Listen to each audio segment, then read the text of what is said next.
ನಮಸ್ಕಾರ ವಿದ್ಯಾರ್ಥಿಗಳೇ.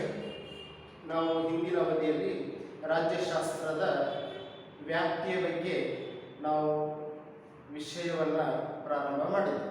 In the previous class we study about the scope of political science.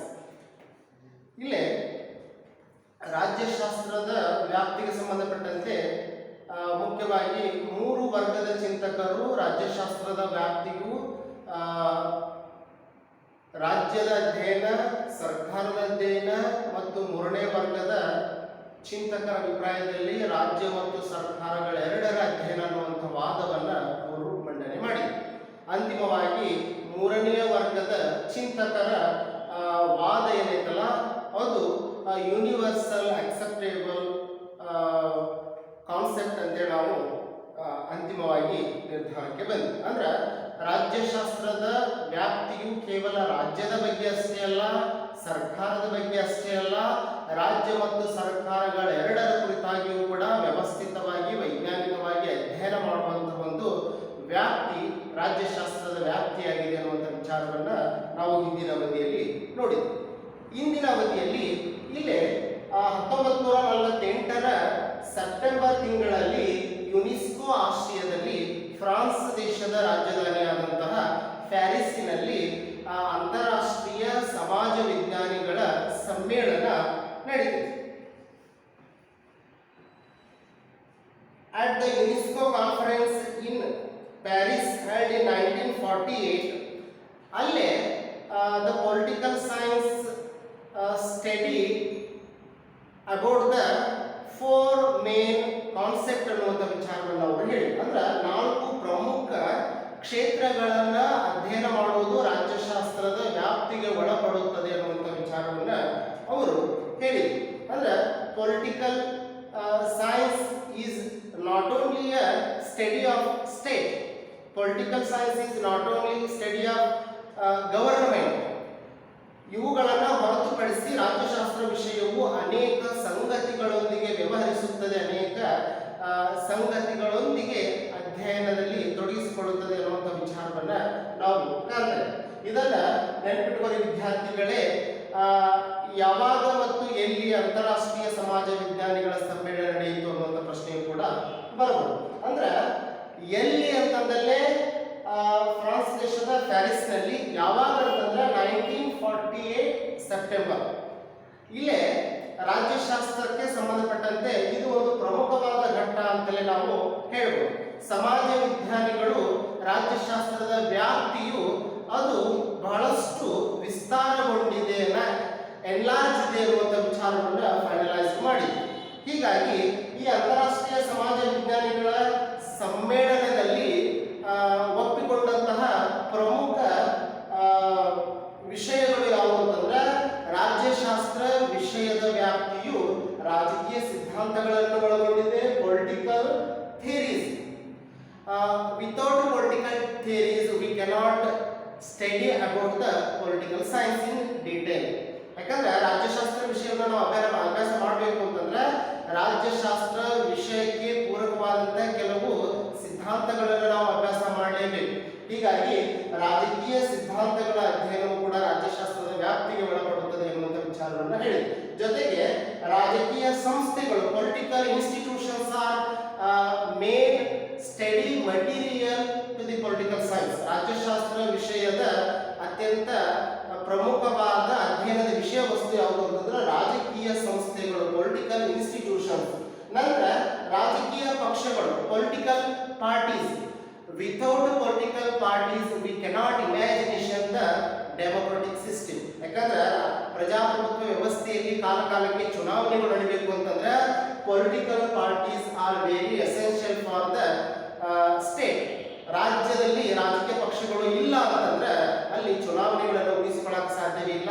ಚುನಾವಣೆಗಳು ಇಲ್ಲ ಅಂತಂದ್ರೆ ನಾವು ಡೆಮೊಕ್ರೆಟಿಕ್ ಸಿಸ್ಟಮ್ ಅನ್ನ ಇಮ್ಯಾಜಿನ್ ಮಾಡ್ಕೊಳ್ಳೋಕೆ ಕೂಡ ಸಾಧ್ಯ ಇಲ್ಲ.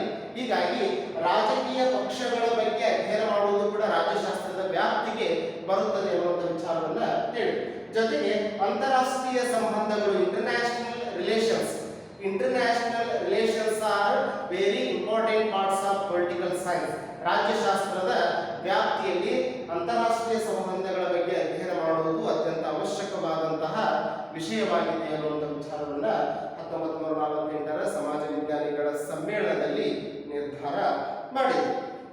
ಹೀಗಾಗಿ ನಾವು ಒಂದೊಂದಾಗಿ ಅವಲೋಕನ ಮಾಡುವುದಾದ್ರೆ, ಅಂದ್ರೆ ರಾಜ್ಯಶಾಸ್ತ್ರ ವಿಷಯದಲ್ಲಿ ರಾಜಕೀಯ ಸಿದ್ಧಾಂತಗಳನ್ನ, ಪೊಲಿಟಿಕಲ್ ಥಿಯರೀಸ್ ಅನ್ನ ಯಾಕೆ ಅಧ್ಯಯನ ಮಾಡಬೇಕು, ರಾಜಕೀಯ ಸಿದ್ಧಾಂತಗಳನ್ನ ಅಧ್ಯಯನ ಮಾಡುವುದರಿಂದ ರಾಜ್ಯಶಾಸ್ತ್ರದ ಅಧ್ಯಯನಕ್ಕೆ ಏನು ಉಪಯೋಗ ಇದೆ ಅನ್ನುವುದನ್ನು ನಾವು ಸ್ವಲ್ಪ ಅವಲೋಕನ ಮಾಡೋಣ.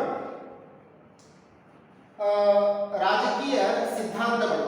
ಮೊದಲು ಸಿದ್ಧಾಂತ ಅಂದ್ರೆ ಏನು ಅನ್ನುವಂಥ ವಿಚಾರವನ್ನು ನಾವು ನೋಡೋದಾದ್ರೆ, ಆಯಾ ಕಾಲಘಟ್ಟಗಳಲ್ಲಿ ಚಿಂತಕರು, ವಿವೇಚಕರು ವ್ಯಕ್ತಪಡಿಸಿದಂತಹ ವಿಚಾರ ಸರಣಿಯನ್ನ ನಾವು ಸಿದ್ಧಾಂತಗಳು ಅಂತೇಳಿ ಕರಿತೀವಿ. ಬಟ್ ರಾಜಕೀಯ ಸಿದ್ಧಾಂತಗಳು ಅಂತಂದ್ರೆ ಇಲ್ಲಿ ರಾಜಕೀಯ ವಿಷಯಗಳಿಗೆ ಸಂಬಂಧಪಟ್ಟಂತೆ ಚಿಂತಕರು, ವಿಚಾರವಂತರು ವ್ಯಕ್ತಪಡಿಸಿದಂತಹ ವೈಚಾರಿಕ ಸರಣಿಗಳನ್ನ ನಾವು ರಾಜಕೀಯ ಸಿದ್ಧಾಂತಗಳು ಅಂತೇಳಿ ಕರಿತೀವಿ. ರಾಜ್ಯಶಾಸ್ತ್ರದ ಅಧ್ಯಯನವು ರಾಜಕೀಯ ಸಿದ್ಧಾಂತಗಳಿಂದಲೇ ಪ್ರಾರಂಭವಾಗುತ್ತದೆ ಅನ್ನುವಂತಹ ಮಾತು ಇದೆ. The study of political science begins with the political theories. Without political theories, we cannot study about the political science. ರಾಜಕೀಯ ಸಿದ್ಧಾಂತಗಳಿಲ್ಲದೆ ರಾಜ್ಯಶಾಸ್ತ್ರವನ್ನು ನಾವು ಅಧ್ಯಯನ ಮಾಡಕ್ಕೆ ಸಾಧ್ಯವೇ ಇಲ್ಲ. ಹೀಗಾಗಿ ರಾಜಕೀಯ ಸಿದ್ಧಾಂತದ ಮುಖಾಂತರವಾಗಿ ನಾವು ರಾಜ್ಯಶಾಸ್ತ್ರವನ್ನು ವ್ಯವಸ್ಥಿತವಾಗಿ ಅಧ್ಯಯನ ಮಾಡಬಹುದು ಅನ್ನುವಂಥ ವಿಚಾರವನ್ನ ನಾವು ಕಾಣ್ತೇವೆ. ಹೀಗಾಗಿ ರಾಜ್ಯಶಾಸ್ತ್ರ ವಿಷಯದಲ್ಲಿ ರಾಜಕೀಯ ಸಿದ್ಧಾಂತಗಳನ್ನು ಅಧ್ಯಯನ ಮಾಡುವಂಥ ಅನೇಕ ಪ್ರಸಂಗಗಳು ಬರ್ತವೆ. ಇಲ್ಲೇ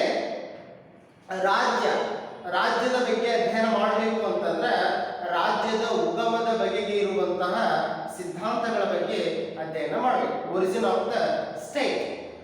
some theories are there regarding to the state. Evolutionary theory, force theory, social contract theory, divine theory ಅಂತೇಳಿ ಅನೇಕ ಸಿದ್ಧಾಂತಗಳು ಅದಾವ. ದೈವಿ ಸಿದ್ಧಾಂತ ಆಗಿರ್ಬೋದು, ಶಕ್ತಿ ಸಿದ್ಧಾಂತ ಆಗಿರ್ಬೋದು, ಸಾಮಾಜಿಕ ಒಪ್ಪಂದ ಸಿದ್ಧಾಂತ ಆಗಿರ್ಬೋದು, ಐತಿಹಾಸಿಕ ಸಿದ್ಧಾಂತಗಳಾಗಿರ್ಬೋದು, ದೈವಿ ಸಿದ್ಧಾಂತ ಆಗಿರ್ಬೋದು, ಇವುಗಳನ್ನ ನಾವು ಅಭ್ಯಾಸವನ್ನ ಮಾಡ್ತೀವಿ. ಯಾಕಂದ್ರೆ ಪ್ರಸ್ತುತ ರಾಜ್ಯ ಏನು ಅಸ್ತಿತ್ವದಲ್ಲಿ ಐತಲ್ಲ, ಈ ರಾಜ್ಯದ ಉಗಮ ಹೇಗಾಯಿತು ಅನ್ನುವಂಥ ವಿಚಾರವನ್ನು ನಾವು ಅವಲೋಕನ ಮಾಡಿದಾಗ ಅನೇಕ ಚಿಂತಕರು ತಮ್ಮದೇ ಆದಂತಹ ಶೈಲಿಯಲ್ಲಿ ಸಿದ್ಧಾಂತಗಳನ್ನ, ಥಿಯರೀಸ್ ಅನ್ನ ರಚನೆ ಮಾಡಿದ್ದಾರೆ. ಆ ಥಿಯರೀಸ್ ಅನ್ನ ಅಧ್ಯಯನ ಮಾಡಿದ್ರೆ ಮಾತ್ರ ನಾವು ರಾಜ್ಯದ ಬಗ್ಗೆ ಸಂಪೂರ್ಣವಾದಂತಹ ಚಿತ್ರಣವನ್ನು ಪಡೆಯಲು ಸಾಧ್ಯ ಅನ್ನುವಂಥ ಸಂಗತಿಯನ್ನ ನಾವು ಕಾಣ್ತೇವೆ. ಹೀಗಾಗಿ ರಾಜ್ಯದ ಉಗಮದ ಬಗ್ಗೆ, ರಾಜ್ಯದ ವಿಕಾಸದ ಬಗ್ಗೆ, ಗುರಿಗಳ ಬಗ್ಗೆ, ಕಾರ್ಯಗಳ ಬಗ್ಗೆ ನಾವು ಅಧ್ಯಯನ ಮಾಡಬೇಕು ಅಂತಂದ್ರೆ ಸಿದ್ಧಾಂತಗಳ ಮೊರೆ ಹೋಗಲೇಬೇಕು ಅನ್ನುವಂಥ ವಿಚಾರವನ್ನ ನಾವು ಕಾಣ್ತೇವೆ. We study the origin and evolution, objectives and functions of the state. ರಾಜ್ಯದ ಉಗಮದ ಬಗ್ಗೆ, ರಾಜ್ಯದ ಬೆಳವಣಿಗೆಯ ಬಗ್ಗೆ ನಾವು ಅಭ್ಯಾಸ ಮಾಡಬೇಕು ಅಂತಂದ್ರೆ ರಾಜಕೀಯ ಸಿದ್ಧಾಂತಗಳನ್ನ ಅಭ್ಯಾಸ ಮಾಡಲೇಬೇಕು ಅನ್ನುವಂಥ ವಿಚಾರವನ್ನ ನಾವು ಕಾಣ್ತೇವೆ. ಅಂದ್ರೆ ಈ ರಾಜ್ಯಕ್ಕೆ ಸಂಬಂಧಪಟ್ಟಂತೆ ಅನೇಕ ತತ್ವಜ್ಞಾನಿಗಳ ವಿಚಾರಗಳನ್ನ, ತತ್ವಗಳನ್ನ ಮತ್ತು ಸಿದ್ಧಾಂತಗಳನ್ನ ನಾವು ಅಭ್ಯಾಸ ಮಾಡಲೇಬೇಕು ಅನ್ನುವಂಥ ವಿಚಾರವನ್ನ ನಾವು ಕಾಣ್ತೇವೆ. ಜೊತೆಗೆ ರಾಜಕೀಯ ಸಿದ್ಧಾಂತದಲ್ಲಿ ಬರುವಂತಹ ಪ್ರಮುಖ ಸಿದ್ಧಾಂತಗಳು ಯಾವುವು ಅಂತಂದ್ರೆ, ಮುಖ್ಯವಾಗಿ ನಮ್ಮ ರಾಜ್ಯಶಾಸ್ತ್ರ ವಿಷಯದಲ್ಲಿ ಅನೇಕ ಸಿದ್ಧಾಂತಗಳು ಬರ್ತವೆ. Regarding to the political science there are so many political theories are there. ಮುಖ್ಯವಾಗಿ ಪ್ರಜಾಪ್ರಭುತ್ವಕ್ಕೆ ಸಂಬಂಧಪಟ್ಟಂತೆ ಒಂದು ಸಿದ್ಧಾಂತ ಇದೆ, ರಿಗಾರ್ಡಿಂಗ್ ಟು ದಿ ಡೆಮೋಕ್ರಸಿ. ಪ್ರಜಾಪ್ರಭುತ್ವ ವ್ಯವಸ್ಥೆಗೆ ಸಂಬಂಧಪಟ್ಟಂತೆ ಅನೇಕ ಸಿದ್ಧಾಂತಗಳು ಅದಾವ. ಪ್ರಜಾಪ್ರಭುತ್ವಕ್ಕೆ ಸಂಬಂಧಪಟ್ಟಂತೆ ಆಗಿರ್ಬೋದು, ಸಮಾಜವಾದಕ್ಕೆ ಸಂಬಂಧಪಟ್ಟಂತೆ ಅಂದ್ರೆ ಸೋಷಿಯಲಿಸಮ್ಗೆ ಸಂಬಂಧಪಟ್ಟಂತೆ ಆಗಿರ್ಬೋದು, ಸಮತಾವಾದ, ಕಮ್ಯುನಿಸಮ್ಗೆ ಸಂಬಂಧಪಟ್ಟಂತೆ ಆಗಿರ್ಬೋದು, ವ್ಯಕ್ತಿವಾದ, ಉದಾರವಾದ, ಪ್ರಯೋಗತಾವಾದ, ಆದರ್ಶವಾದ, ಇವುಗಳ ಇತಿಹಾಸ, ಉಗಮಕ್ಕೆ ಕಾರಣಗಳು, ಅವುಗಳ ತತ್ವಗಳು ಮತ್ತು ಸಿದ್ಧಾಂತಗಳ ನಡುವಿನ ವ್ಯತ್ಯಾಸಗಳನ್ನ ಮತ್ತು ಹೋಲಿಕೆ ಮಾಡಿ ಅಭ್ಯಾಸ ಮಾಡುವುದು ರಾಜ್ಯಶಾಸ್ತ್ರದ ವ್ಯಾಪ್ತಿಯಲ್ಲಿ ಬರುತ್ತದೆ. ಹೀಗಾಗಿ ರಾಜ್ಯಶಾಸ್ತ್ರದ ವ್ಯಾಪ್ತಿಯು ಮುಖ್ಯವಾಗಿ ರಾಜಕೀಯ ಸಿದ್ಧಾಂತಗಳೊಂದಿಗೆ ತಳುಕು ಹಾಕಿಕೊಂಡಿದೆ ಅನ್ನುವಂಥ ಸಂಗತಿಯನ್ನ ನಾವು ಕಾಣ್ತೇವೆ. ಹೀಗಾಗಿ ರಾಜಕೀಯ ಸಿದ್ಧಾಂತಗಳಿಲ್ಲದೆ ರಾಜ್ಯಶಾಸ್ತ್ರವನ್ನು ಅಧ್ಯಯನ ಮಾಡೋದು ಅಪರಿಪೂರ್ಣ ಅಂತೇಳಿ ನಾವು ಸ್ಪಷ್ಟವಾಗಿ ಹೇಳಬಹುದು. ನಂತರ ಎರಡನೇ, ರಾಜಕೀಯ ಸಂಸ್ಥೆಗಳು, ಪೊಲಿಟಿಕಲ್ ಇನ್ಸ್ಟಿಟ್ಯೂಷನ್ಸ್. ನಮ್ಮ ರಾಜ್ಯಶಾಸ್ತ್ರ ವಿಷಯದಲ್ಲಿ ಅನೇಕ ರಾಜಕೀಯ ಸಂಸ್ಥೆಗಳ ಬಗ್ಗೆ ನಾವು ಅಭ್ಯಾಸ ಮಾಡ್ತೇವೆ. We study about the political institutions in the political science. ಅಂದರೆ ಇಲ್ಲಿ ನಾವು ಅಭ್ಯಾಸ ಮಾಡಲೇಬೇಕಾದಂಥ ಅನೇಕ ಸಂಗತಿಗಳು, ಮುಖ್ಯವಾಗಿ ರಾಜ್ಯಕ್ಕೆ ನೆಸೆಸರಿ ಇರುವಂತಹ ಕಾನ್ಸ್ಟಿಟ್ಯೂಷನ್ ಆಗಿರ್ಬೋದು, ರಾಜ್ಯಕ್ಕೆ ಅವಶ್ಯಕವಾಗಿರುವಂತಹ ಸಂವಿಧಾನ ಆಗಿರ್ಬೋದು, ಸರ್ಕಾರಗಳಾಗಿರ್ಬೋದು, ಅವುಗಳ ವಿಧಗಳ ಬಗ್ಗೆ, ಸರ್ಕಾರಗಳ ರಚನೆಗಳ ಬಗ್ಗೆ, ಅವುಗಳ ಕಾರ್ಯಗಳ ಬಗ್ಗೆ ಮತ್ತು ಲೋಕಲ್ ಗೌರ್ಮೆಂಟ್ ಬಗ್ಗೆ, ಸ್ಥಳೀಯ ಸಂಸ್ಥೆಗಳ ಬಗ್ಗೆ ಕೂಡ ನಾವು ಅಭ್ಯಾಸವನ್ನು ಮಾಡ್ತಾ ಇದ್ದೀವಿ. ಹೀಗಾಗಿ ನಾವು ಸಂಸ್ಥೆಗಳನ್ನು ಕಂಪ್ಯಾರಿಟಿವ್ಲಿ ಸ್ಟಡಿ ಮಾಡಬಹುದು. ಅಂದ್ರೆ ಒಂದು ದೇಶದ ರಾಜಕೀಯ ಸಂಸ್ಥೆಗಳನ್ನು ಮತ್ತೊಂದು ದೇಶದ ರಾಜಕೀಯ ಸಂಸ್ಥೆಗಳೊಂದಿಗೆ ನಾವು ಕಂಪ್ಯಾರಿಟಿವ್ಲಿ ಸ್ಟಡಿ ಮಾಡಿ, ಹೋಲಿಕೆ ಮಾಡಿ ಅಧ್ಯಯನ ಮಾಡುವುದು ರಾಜ್ಯಶಾಸ್ತ್ರದ ಪ್ರಮುಖವಾದಂಥ ವಿಷಯ ವಸ್ತುವಾಗಿದೆ ಅನ್ನೋದನ್ನು ನಾವು ಕಾಣ್ತಾ ಇದ್ದೀವಿ. ಯಾಕಂದ್ರೆ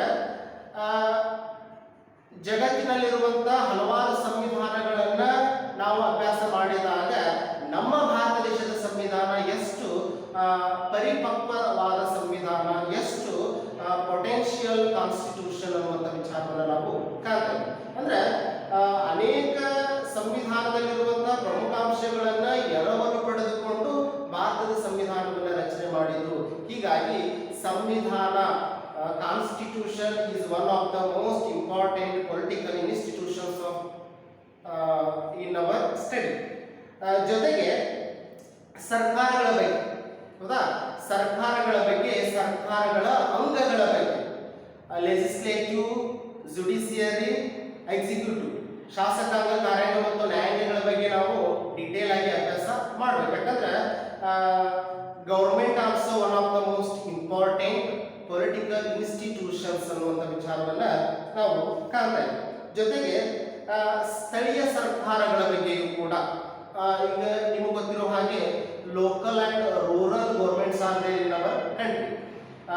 ಗ್ರಾಮಾಂತರ ಸ್ಥಳೀಯ ಸರ್ಕಾರಗಳು ಮತ್ತು ನಗರ ಸ್ಥಳೀಯ ಸರ್ಕಾರಗಳು ಅಂತೇಳಿ ಎರಡು ರೀತಿಯ ಗ್ರಾಮಾಂತರ ಮತ್ತು ನಗರ ಸ್ಥಳೀಯ ಸರ್ಕಾರಗಳು ಅನ್ನುವಂತಹ ವ್ಯವಸ್ಥೆ ಪ್ರಸ್ತುತದಲ್ಲಿ ಇವೆ. ಹೀಗಾಗಿ ಗ್ರಾಮ ಪಂಚಾಯಿತಿ, ತಾಲೂಕು ಪಂಚಾಯಿತಿ, ಜಿಲ್ಲಾ ಪಂಚಾಯಿತಿ, ಮಹಾನಗರ ಪಾಲಿಕೆ, ನಗರಸಭೆ, ಪುರಸಭೆಗಳ ಬಗ್ಗೆ ನಾವು ಡಿಟೇಲ್ ಆಗಿ ಅಭ್ಯಾಸ ಮಾಡಬೇಕು. ಅಂದಾಗ ಮಾತ್ರ ರಾಜ್ಯಶಾಸ್ತ್ರ ಅರ್ಥವಾಗುತ್ತದೆ ಅನ್ನುವಂಥ ಸಂಗತಿಯನ್ನು ನಾವು ಕಾಣ್ತಾ ಇದ್ದೇವೆ. ಸರ್ಕಾರದ ಲೋಪದೋಷಗಳಾದವು, ಏನು ತೊಂದರೆಗಳಿವೆ ಆಡಳಿತಾತ್ಮಕ ವ್ಯವಸ್ಥೆಯಲ್ಲಿ, ಏನು ಡಿಸೀಸಸ್ ಇವೆ, ಏನು ತೊಂದರೆಗಳಿವೆ, ಏನು ಅಂಕುಡೊಂಕುಗಳಿವೆ ಅಂತ ನಾವು ತಿಳ್ಕೊಳ್ಬೇಕಾದ್ರೆ we study about the political institution in detail. ಹೀಗಾಗಿ ರಾಜಕೀಯ ಸಂಸ್ಥೆಗಳ ಬಗ್ಗೆ ನಾವು ಅಧ್ಯಯನ ಮಾಡಲೇಬೇಕು. ರಾಜ್ಯಶಾಸ್ತ್ರ ವಿಷಯದಲ್ಲಿ ರಾಜಕೀಯ ಸಂಸ್ಥೆಗಳ ಬಗ್ಗೆ ಅಧ್ಯಯನ ಮಾಡುವುದು ಬಹಳಷ್ಟು ಅವಶ್ಯಕವಾಗಿದೆ. Very essential to the political institutions in political science. ನಂತರ ಥರ್ಡ್ ಒನ್, ರಾಜಕೀಯ ಪಕ್ಷಗಳು, ಪೊಲಿಟಿಕಲ್ ಪಾರ್ಟೀಸ್. ನಾನು ಮೊದಲೇ ಹೇಳಿದ ಹಾಗೆ without political parties we cannot imagination the election system. Without elections we cannot imagination to the democratic system. ಯಾಕಂದ್ರೆ ಪ್ರಜಾಸತ್ತಾತ್ಮಕ ವ್ಯವಸ್ಥೆಯಲ್ಲಿ ಚುನಾವಣೆಗಳು ನಡೆಯಲೇಬೇಕು. ಚುನಾವಣೆಗಳು ಇಲ್ಲ ಅಂತಂದ್ರೆ ಆ ವ್ಯವಸ್ಥೆ ತುಕ್ಕು ಹಿಡಿದಂತ ವ್ಯವಸ್ಥೆ ಆಗುತ್ತದೆ ಅನ್ನುವಂಥ ವಿಚಾರವನ್ನು ಕೆಲವು ಚಿಂತಕರು ಹೇಳ್ತಾರೆ. ಯಾಕಂದ್ರೆ ಸರ್ಕಾರ ಕ್ರಿಯಾಶೀಲವಾಗಿರಬೇಕು ಅಂತಂದ್ರೆ ಅಲ್ಲಿ ಚುನಾವಣೆಗಳು ಕಾಲಕಾಲಕ್ಕೆ ನಡೆಯಬೇಕು. ಆಡಳಿತಾತ್ಮಕ ಯಂತ್ರದಲ್ಲಿ ಸರ್ಕಾರಗಳು ಬದಲಾವಣೆ ಆಗ್ತಾ ಇರಬೇಕು. ಯಾಕಂದ್ರೆ ಪ್ರಜಾಸತ್ತಾತ್ಮಕ ವ್ಯವಸ್ಥೆಯಲ್ಲಿ ಜನತೆಯ ಬೆಂಬಲ ಇರುವವರಿಗೂ ಕೂಡ ಸರ್ಕಾರ ಮುಂದುವರಿದೆ. ಅದರಲ್ಲಿ ಕೂಡ ನಮ್ಮ ಭಾರತ ದೇಶ ಸಂಸದೀಯ ಮಾದರಿಯ ಸರ್ಕಾರದ ವ್ಯವಸ್ಥೆಯನ್ನು ಅಳವಡಿಸಿಕೊಂಡಂತ ರಾಷ್ಟ್ರ. ಹೀಗಾಗಿ the government should be responsible to the peoples. ಯಾಕಂದ್ರೆ ಜನರ ಮೇಲೆ ಅವಲಂಬಿತವಾಗಿವೆ ಸರ್ಕಾರಗಳು. ಯಾಕಂದ್ರೆ ಜನರ ಬೆಂಬಲ ಇಲ್ಲದೆ ಸರ್ಕಾರವನ್ನು ನಡೆಸಕ್ಕೆ ಸಾಧ್ಯವಿಲ್ಲ. ಯಾವುದಾದ್ರೂ ಒಂದು ರಾಜಕೀಯ ಪಕ್ಷ ಜನ ಬೆಂಬಲ ಬೆಳೆಸಿದ ಮಾತ್ರಕ್ಕೆ ಅದು ಸರ್ಕಾರವನ್ನು ರಚನೆ ಮಾಡ್ತದೆ ಹೊರತು ಶಕ್ತಿಯ ಕಾರಣಕ್ಕಾಗಿ, ಅಧಿಕಾರಕ್ಕೆ ಕಾರಣಕ್ಕಾಗಿ ಅವು ಮುಂದುವರಿಯುತ್ತೆ. ಹೀಗಾಗಿ ನಮ್ಮ ಭಾರತ ದೇಶ ಸಂಸದೀಯ ಮಾದರಿ ಸರ್ಕಾರ ವ್ಯವಸ್ಥೆಯನ್ನು ಅಳವಡಿಸಿಕೊಳ್ಳುವಂಥ ಕಾರಣಕ್ಕಾಗಿ ಇಲ್ಲೇ ಕಾಲ ಕಾಲಕ್ಕೆ ಚುನಾವಣೆಗಳು ನಡೆಯಲೇಬೇಕು, ಸರ್ಕಾರಗಳು ಬದಲಾವಣೆ ಆಗಲೇಬೇಕು, ಉತ್ತಮವಾದಂತಹ ಪಾರದರ್ಶಕವಾದಂತಹ ಆಡಳಿತವನ್ನು ಸರ್ಕಾರಗಳು ಜನರಿಗೆ ನೀಡಲೇಬೇಕು ಅನ್ನುವಂಥ ಸಂಗತಿಯನ್ನು ನಾವು ಕಾಣ್ತಾ ಇದ್ದೀವಿ. ಹೀಗಾಗಿ ರಾಜಕೀಯ ಪಕ್ಷಗಳ ಬಗ್ಗೆ ಅಧ್ಯಯನ ಮಾಡುವುದು ರಾಜ್ಯಶಾಸ್ತ್ರದ ವ್ಯಾಪ್ತಿಗೆ ಸಂಬಂಧಪಟ್ಟಿದೆ ಅನ್ನುವಂಥ ವಿಚಾರವನ್ನ ನಾವು ಕಾಣ್ತಾ ಇದ್ದೀವಿ. ಹೌದಾ? ಪೊಲಿಟಿಕಲ್ ಪಾರ್ಟೀಸ್ ಸ್ಟ್ರಕ್ಚರ್ ಬಗ್ಗೆ ಈಗಾಗಲೇ ನಾವು ಒಂದು ಅವಧಿಯಲ್ಲಿ ಹೇಳಿದ್ವಿ. In the world there are 3 types of party system. First one is single party system, second one is dual party system, third one is multi party system. ಜಗತ್ತಿನಲ್ಲಿ ಪ್ರಸ್ತುತ 3 ರೀತಿಯ ಪಕ್ಷ ಪದ್ಧತಿಗಳಿರುವುದನ್ನು ನಾವು ಕಾಣ್ತಾ ಇದ್ದೀವಿ. ಒಂದು ಏಕಪಕ್ಷ ಪದ್ಧತಿ, 2 ದ್ವಿಪಕ್ಷ ಪದ್ಧತಿ, 3 ಬಹುಪಕ್ಷ ಪದ್ಧತಿ. ಈಗಾಗಲೇ ನಿಮಗೆ ಗೊತ್ತಿರುವ ಹಾಗೆ ಬ್ರಿಟನ್ ಆಗಿರಬಹುದು, ಜೊತೆಗೆ ಚೈನಾ ಆಗಿರಬಹುದು, ಅಲ್ಲೆಲ್ಲ ಬ್ರಿಟನ್ ಆಗಿರಬಹುದು, ಅಮೆರಿಕ ಆಗಿರಬಹುದು, ಅಲ್ಲೆಲ್ಲ ದ್ವಿಪಕ್ಷ ಪದ್ಧತಿ ಇರುವ ವ್ಯವಸ್ಥೆಯನ್ನು ನಾವು ಕಾಣ್ತಾ ಇದ್ದೀವಿ. ಚೈನಾ ಆಗಿರಬಹುದು, ಚೈನಾದಲ್ಲಿ ಏಕಪಕ್ಷ ಪದ್ಧತಿ ಕಮ್ಯುನಿಸ್ಟ್ ಪಾರ್ಟಿ ಅಲ್ಲಿ ಅಸ್ತಿತ್ವದಲ್ಲಿರುವುದನ್ನು ನಾವು ಕಾಣ್ತಾ ಇದ್ದೀವಿ.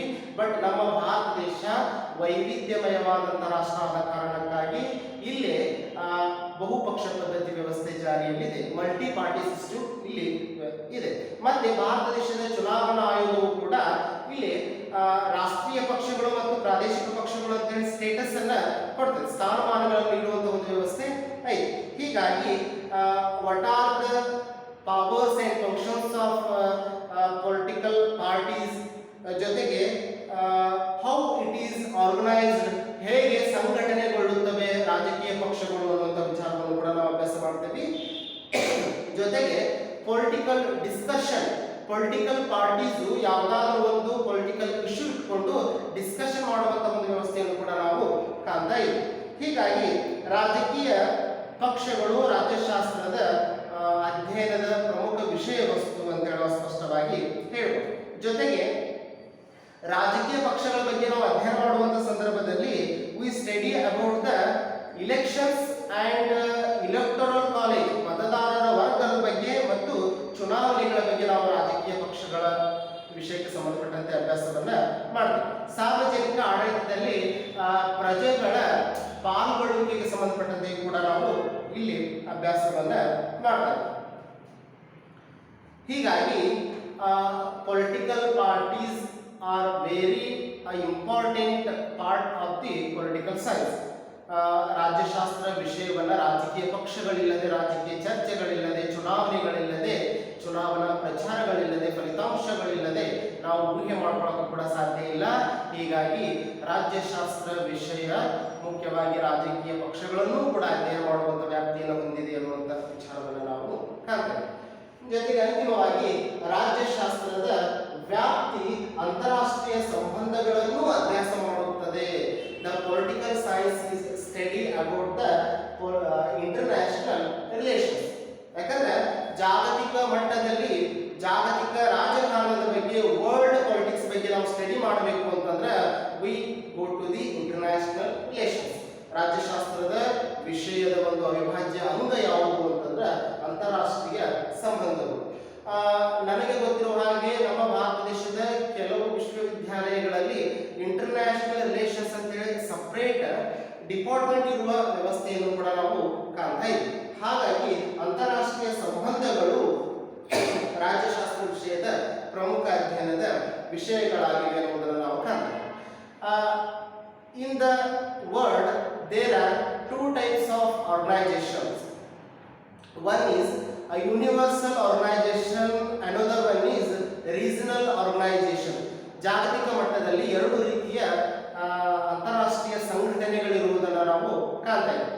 ಒಂದನೆಯದು ಸಾರ್ವತ್ರಿಕ ಸಂಘಟನೆ, ಮತ್ತೊಂದು ಪ್ರಾದೇಶಿಕ ಸಂಘಟನೆ.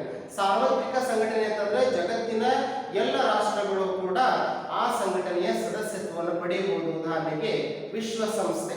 ಯಾಕಂದ್ರೆ ಪ್ರೆಸೆಂಟ್ ಯುನೈಟೆಡ್ ನೇಷನ್ಸ್ ಹ್ಯಾಡ್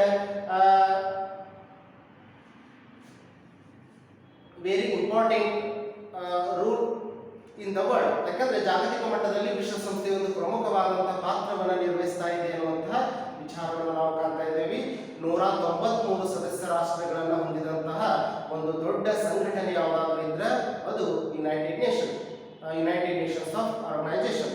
ಹೀಗಾಗಿ ಮತ್ತೆ ಕೆಲವು ಪ್ರಾದೇಶಿಕ ಸಂಘಟನೆಗಳು ಕೂಡ ಸಮ್ ರೀಜನಲ್ ಆರ್ಗನೈಸೇಷನ್ಸ್ ಆದ್ರೆ like BRICS, ASEAN, SAARC, Arab Union, ಹೀಗೆ ಅನೇಕ ಪ್ರಾದೇಶಿಕ ಸಂಘಟನೆಗಳು ಕೂಡ ಅದಾವ. ಹೀಗಾಗಿ ಭಾರತ ದೇಶ ಅನೇಕ ಪ್ರಾದೇಶಿಕ ಸಂಘಟನೆಯ ಸದಸ್ಯ ರಾಷ್ಟ್ರ ಕೂಡ ಆಗಿದೆ ಅನ್ನುವಂಥ ವಿಚಾರವನ್ನು ನಾವು ಕಾಣ್ತಾ ಇದ್ದೇವೆ. ಹೀಗಾಗಿ ಬ್ರಿಕ್ಸ್ ಅನ್ನುವಂಥ ಒಂದು ಸಂಘಟನೆಯ ಸದಸ್ಯ ರಾಷ್ಟ್ರ, ಜೊತೆಗೆ ಸಾರ್ಕ್ ಅನ್ನುವಂಥ ಸಂಘಟನೆಯ ಸದಸ್ಯ ರಾಷ್ಟ್ರ, ಹೀಗೆ ಕಾಮನ್ವೆಲ್ತ್ ಒಕ್ಕೂಟದ ಸದಸ್ಯ ರಾಷ್ಟ್ರಗಳು ಕೂಡ ಹೌದು. ಹೀಗಾಗಿ ಅಂತಾರಾಷ್ಟ್ರೀಯ ಸಂಬಂಧಗಳ ಬಗ್ಗೆ ಅಧ್ಯಯನ ಮಾಡೋದು ರಾಜ್ಯಶಾಸ್ತ್ರದ ಪ್ರಮುಖ ವಿಷಯ ವಸ್ತುವಾಗಿದೆ ಎನ್ನುವುದನ್ನ ನಾವು ಕಾಣ್ತಾ ಇದ್ದೇವೆ. ಹೀಗಾಗಿ ಅಂತಾರಾಷ್ಟ್ರೀಯ ಸಂಘಟನೆಗಳ ಪ್ರಮುಖ ಧ್ಯೇಯೋದ್ದೇಶಗಳಾದವು, ಅಂತಾರಾಷ್ಟ್ರೀಯ ಸಂಘಟನೆಗಳ ಉಗಮ, ಜಾಗತಿಕ ರಾಜಕಾರಣದಲ್ಲಿ ಅಂತಾರಾಷ್ಟ್ರೀಯ ಸಂಘಟನೆಗಳು ಬೀರುವಂತಹ ಪ್ರಭಾವಗಳಾದವು, ಅವುಗಳ ಬಗ್ಗೆ ಕೂಡ ನಾವು ಅಧ್ಯಯನ ಮಾಡಬೇಕು. ಹೀಗಾಗಿ ಅಂತಾರಾಷ್ಟ್ರೀಯ ಒಪ್ಪಂದಗಳ ಬಗ್ಗೆ, ಇಂಟರ್ನ್ಯಾಷನಲ್ ಅಗ್ರಿಮೆಂಟ್ ಬಗ್ಗೆ ನಾವು ಇಲ್ಲಿ ಅಭ್ಯಾಸವನ್ನ ಮಾಡ್ತಾ ಇದ್ದೇವೆ. ಜೊತೆಗೆ ವಿಶ್ವಸಂಸ್ಥೆ ಆಗಿರಬಹುದು, ಇದು ಜಾಗತಿಕ ಮಟ್ಟದಲ್ಲಿ ಶಾಂತಿ ಮತ್ತು ಭದ್ರತೆಯನ್ನು ಕಾಪಾಡಲು ಇರುವಂತಹ ಒಂದು ಪ್ರಮುಖವಾದ ಸಂಘಟನೆ. ಈಗಾಗಲೇ 2 ಮಹಾಯುದ್ಧಗಳು ಘಟಿಸಿ ಹೋಗಿವೆ. ಹೀಗಾಗಿ ಈ 3ನೇ ಮಹಾಯುದ್ಧಕ್ಕೆ ಆಸ್ಪದ ಕೊಡಬಾರದು ಅನ್ನುವಂಥ ವಿಚಾರದ ಹಿನ್ನೆಲೆಯಲ್ಲಿ ಜಾಗತಿಕ ಮಟ್ಟದಲ್ಲಿ ಶಾಂತಿ ಮತ್ತು ಭದ್ರತೆಯನ್ನು ಕಾಪಾಡುವ ಮುಖ್ಯ ಉದ್ದೇಶದಿಂದ ವಿಶ್ವಸಂಸ್ಥೆ ಕಾರ್ಯಗಳನ್ನು ನಿರ್ವಹಿಸ್ತಾ ಇದೆ ಅನ್ನುವಂಥ ಸಂಗತಿಯನ್ನು ನಾವು ಕಾಣ್ತಾ ಇದ್ದೇವೆ. ಜೊತೆಗೆ ಅಂತಾರಾಷ್ಟ್ರೀಯ ಮಟ್ಟದಲ್ಲಿ ಏನಾದರೂ ಭಿನ್ನಾಭಿಪ್ರಾಯಗಳು ಇದ್ದರೆ, ರಾಷ್ಟ್ರಗಳ ಮಧ್ಯದಲ್ಲಿ ಏನಾದರೂ ತಂಟೆ ತಕರಾರುಗಳಿದ್ರೆ ಅವುಗಳನ್ನು ಶಾಂತಯುತವಾಗಿ ರಾಜಿ ಸಂಧಾನದ ಮುಖಾಂತರವಾಗಿ ಬಗೆಹರಿಸುವಂತಹ ಪ್ರಮುಖ ಪ್ರಯತ್ನ ವಿಶ್ವಸಂಸ್ಥೆ ಮಾಡ್ತಾ ಇದೆ ಅನ್ನುವಂತಹ ವಿಚಾರವನ್ನು ನಾವು ಕಾಣ್ತಾ ಇದ್ದೇವೆ. ಈಗಾಗಲೇ ನಿಮಗೆಲ್ಲರಿಗೂ ಕೂಡ ಗೊತ್ತಿರುವ ಹಾಗೆ ಕೋವಿಡ್-19 ಕೊರೋನಾ ಅನ್ನುವಂಥ ಒಂದು ಮಹಾಮಾರಿ ಜಾಗತಿಕ ಮಟ್ಟದಲ್ಲಿ ಪಸರಿಸಿರುವ ಹಿನ್ನೆಲೆಯಲ್ಲಿ ವಿಶ್ವಸಂಸ್ಥೆಯು ಕೂಡ ಈ ಒಂದು ಮಾರಕ ವೈರಸ್ ಅನ್ನ ನಿರ್ಮೂಲನೆ ಮಾಡಲು ತನ್ನ ಶ್ರಮವನ್ನ ಹಾಕಿ ಈ ಒಂದು ರೋಗವನ್ನ ಹತ್ತಿಕ್ಕಲು, ನಿಯಂತ್ರಿಸಲು ಕಾರ್ಯಪ್ರವೃತ್ತವಾಗಿದೆ ಅನ್ನುವಂಥ ಸಂಗತಿಯನ್ನು ನಾವು ಕಾಣ್ತಾ ಇದ್ದೀವಿ. ಹೀಗಾಗಿ ರಾಜ್ಯಶಾಸ್ತ್ರ ವಿಷಯದ ವ್ಯಾಪ್ತಿ ಏನು ಅಂತಂದ್ರೆ ಕೇವಲ ರಾಜ್ಯದ ಬಗ್ಗೆ ಅಧ್ಯಯನ ಅಲ್ಲ, ಸರ್ಕಾರದ ಬಗ್ಗೆ ಅಧ್ಯಯನ ಅಲ್ಲ, ರಾಜ್ಯ ಮತ್ತು ಸರ್ಕಾರಗಳ ಎರಡರ ಬಗ್ಗೆ ಅಷ್ಟೇ ಅಲ್ಲದೆ ರಾಜ್ಯಶಾಸ್ತ್ರದ ವಿಷಯವು ರಾಜಕೀಯ ಸಿದ್ಧಾಂತಗಳನ್ನು ಕೂಡ ಅಭ್ಯಾಸ ಮಾಡುತ್ತದೆ, ರಾಜಕೀಯ ಸಂಸ್ಥೆಗಳ ಬಗ್ಗೆ ಕೂಡ ಡಿಟೇಲ್ ಆಗಿ ಅಭ್ಯಾಸ ಮಾಡುತ್ತದೆ, ರಾಜಕೀಯ ಪಕ್ಷಗಳ ಬಗ್ಗೆ ಮತ್ತು ಅಂತಾರಾಷ್ಟ್ರೀಯ ಸಂಬಂಧಗಳ ಬಗ್ಗೆ ಡಿಟೇಲ್ ಆಗಿ ಅಧ್ಯಯನ ಮಾಡುವಂತಹ ವ್ಯಾಪ್ತಿಯನ್ನು ಹೊಂದಿದೆ ಎನ್ನುವಂತಹ ವಿಚಾರವನ್ನು ನಾವು ಕಾಣ್ತಾ ಇದ್ದೇವೆ. ಹೀಗಾಗಿ ರಾಜ್ಯಶಾಸ್ತ್ರಕ್ಕೆ ಸಂಬಂಧಪಟ್ಟಂತೆ ಉಳಿದ ವಿಚಾರವನ್ನು ಮುಂದಿನ ಅವಧಿಯಲ್ಲಿ ನಾವು